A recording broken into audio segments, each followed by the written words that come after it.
अस्सलाम वालेकुम। Team 10 app की तरफ से ये beginner forex stocks and crypto analysis का लेक्चर 5 का पार्ट 2 है। पेन पेपर पेंसिल अपने पास पकड़ लें ताकि आप इंपॉर्टेंट पॉइंट्स को नोट डाउन कर सकें। लेक्चर 5 में हम पैटर्न बेस्ड ट्रेडिंग को पढ़ रहे थे। लेक्चर 5 के पार्ट 1 में हमने सारे ट्रायंगल पैटर्न्स को कवर किया था। अब लेक्चर 5 के पार्ट 2 में हम हेड एंड शोल्डर पैटर्न्स को कवर करेंगे। हम कवर करेंगे कि हेड एंड शोल्डर पैटर्न्स कैसे बनते हैं, इनको आइडेंटिफाई कैसे करेंगे, इन पे ट्रेड कैसे लेनी है और इन पे कैसे आपने स्टॉप लॉस सेट करना है। दोस्तों अब बात करते हैं कि हेड एंड शोल्डर पैटर्न कैसे फॉर्म होता है। सबसे पहले आप सपोज कर लो कि एक अप ट्रेंड चल रहा है, हायर हाइज और लोअर लोज फॉर्म हो रहे हैं। अब दोस्तों जैसा कि आप देख सकते हो कि जो नेक्स्ट इसका स्विंग है वो मज़ीद और अप ट्रेंड की तरफ जाना चाहिए, मगर जो प्राइस एक्शन है उसमें आपको रिजेक्शन मिल जाती है। ये इसलिए होता है क्योंकि ये एक मेजर रेजिस्टेंस लेवल है, जिसकी वजह से जो बाइंग प्रेशर था उसमें कमी हो गई और जो सेलिंग प्रेशर है वो काफ़ी बढ़ गया। जैसा कि आप देख सकते हैं कि ये इसका हेड हो गया और ये लेफ़्ट शोल्डर हो गया और ये इसका राइट शोल्डर हो गया। मज़ीद कंफर्मेशन इसको आपको मिलेगी एक मेजर रेजिस्टेंस लेवल पे, जो कि यहाँ पे आपको मिल रहा होगा, जहाँ पे आपका जो हेड है वो क्रॉस करेगा और वहाँ से इसका जो प्राइस एक्शन है वो गिरेगा। तो दोस्तों अब मैं आपको बताता हूँ कि हेड एंड शोल्डर पैटर्न को कैसे कंफर्म करना है। मैं आपको दो कंफर्मेशंस बताता हूँ। सबसे पहले आपने बुलिश ट्रेंड लाइन बनानी है। जैसा कि आप देख रहे हो कि एक अप ट्रेंड है और किस तरह जितने भी इसकी जो प्राइस रिजेक्शंस हैं किस तरह उनको सपोर्ट मिली है ट्रेंड लाइन से। यहाँ पे भी आप देख सकते हो सपोर्ट मिली, फिर यहाँ पे, फिर यहाँ पे। तो दोस्तों जैसा कि आप देख सकते हो कि जब इसका हेड फॉर्म हुआ तो उसको मेजर रेजिस्टेंस से काफ़ी रिजेक्शन मिली, तो इसकी वजह से जो इसका प्राइस एक्शन है उसने बुलिश ट्रेंड लाइन को तोड़ दिया और वहाँ से रिजेक्ट हो गया। मगर जो इसका राइट शोल्डर है, आप जैसे कि देख सकते हो कि वो वापस रीटेस्ट करने गया बुलिश ट्रेंड लाइन को और वहाँ से फिर दोबारा रिजेक्ट हो गया। तो दोस्तों ये दो कन्फर्मेशंस हैं आपकी हेड एंड शोल्डर पैटर्न की। आपने बुलिश ट्रेंड लाइन बनानी है और आपने हेड पे उसकी रिजेक्शन देखनी है, फिर उसके बाद दोबारा जो इसका राइट शोल्डर है उसका एक रीटेस्ट आपको बुलिश ट्रेंड लाइन पे मिलेगा और फिर वहीं से उसकी रिजेक्शन होगी। दोस्तों एक और कन्फर्मेशन है जो सबसे इम्पोर्टेंट है। आपने जो इनके लोअर लोज हैं उस पर आपने एक लाइन ड्रॉ करनी है। इस लाइन को कहते हैं नेक लाइन।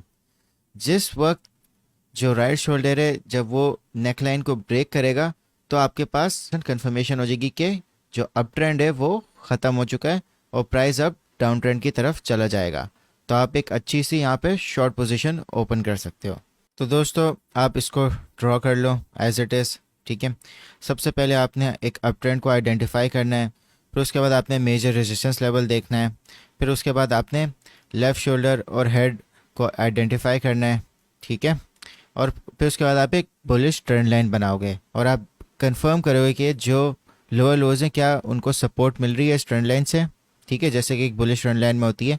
और आपने देखना है कि क्या जो मेजर रेजिस्टेंस के बाद जो हेड था उसमें क्या रिजेक्शन हुई और बुलिश ट्रेंड लाइन क्या वो टूट गई। फिर उसके बाद आप एक नेक लाइन बनाओगे जिसमें आप लोअर लोज को कनेक्ट करोगे लेफ़्ट शोल्डर के हेड को और जो आपका राइट शोल्डर फॉर्म हो रहा होगा।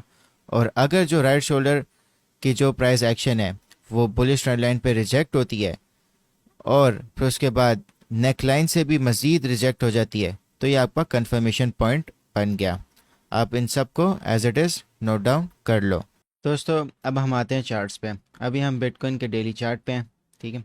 मैं आपको बताता हूँ कि हेड एंड शोल्डर पैटर्न को कैसे आइडेंटिफाई करना है और किस तरह ट्रेड करनी है इसके ऊपर।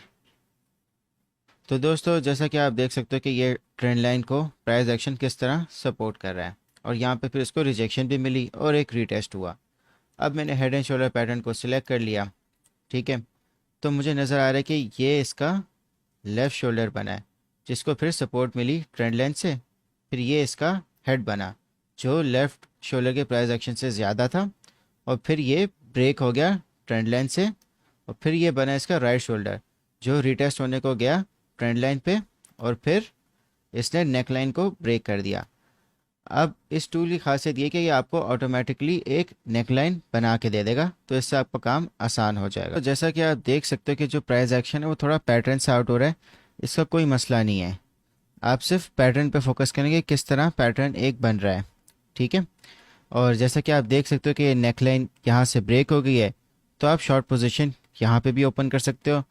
मगर अगर आप एक एग्रेसिव ट्रेडर हो और आपको ये पैटर्न को बहुत अच्छे से आइडेंटिफाई करना आता है, तो आप इसकी रीटेस्टिंग के ऊपर आप शॉर्ट पोजीशन ओपन कर सकते हो।